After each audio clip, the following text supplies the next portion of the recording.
HarperCollins presents An Orphan's Wish by Molly Green, narrated by Julie Masey. Before. Mellenby, North Yorkshire. Lana read Dickie's letter for the umpteenth time. It was dated the 23rd of August, 1941.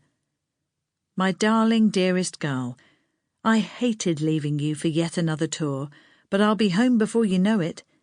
I can't wait to see your lovely face again, to bury myself in that wonderful hair of yours. But all I have at the moment is your photograph. I'm gazing at it now as I write this. I miss you so much, Lana. When I get my next shore leave, we'll go on long walks, hand in hand. Keep safe for me, darling. I long to hold you in my arms again.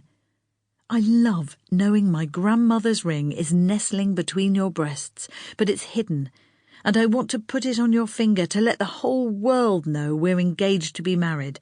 The sooner the better. I know you prefer to wait, so we can tell your parents together, but it's so frustrating with this damned war. Give my love to them, and if you get time, I know mine would love you to call in at number 10. You're always welcome, you know that. If you let them know ahead, Mum will make your favourite liver and bacon dish. We'll close now and try to get a couple of hours kip before the next shift. We'll write again soon. I love you so much. Dickie. Kiss, kiss, kiss. Lana blinked back the tears. Her dearest love. He'd worked in their special code, created by them because of the severe censoring of all letters between members of the armed forces and their parents, wives and girlfriends. She loathed liver, but it meant he'd be docking at Liverpool, and his parents' address at number 10 meant he'd be home in the 10th month, October. She couldn't help smiling, as his parents' number had changed more than once to suit his homecoming date.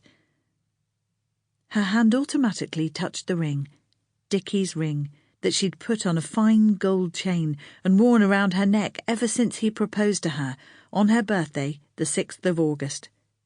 Today was the 4th of October, the month he said he'd be home. As usual, the letter had taken several weeks to arrive. This was October, yes. But the year was now 1942.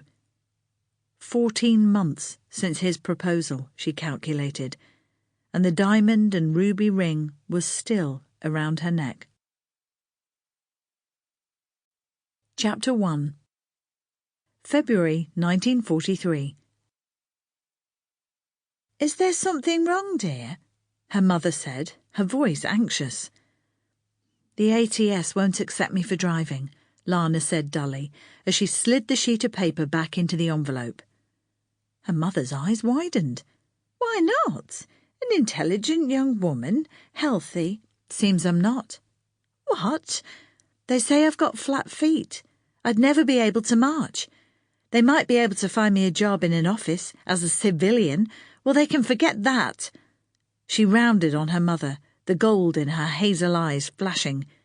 The woman who interviewed me more or less said they'd welcome me with open arms as an experienced driver. Some welcome. Well, at least you haven't got anything serious, her mother said calmly. You had me worried for a moment. You don't understand, Mum. Joining up was going to change my life. Pay back those bloody Germans for killing Dickie. She absent-mindedly fiddled with her engagement ring, now on the third finger of her left hand.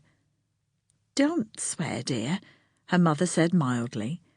I know how you must feel, but if I may say so, and don't get cross with me, but that isn't quite the right spirit. You want revenge for Dickie's death, but that's going to keep you bitter. Not all Germans are Nazis.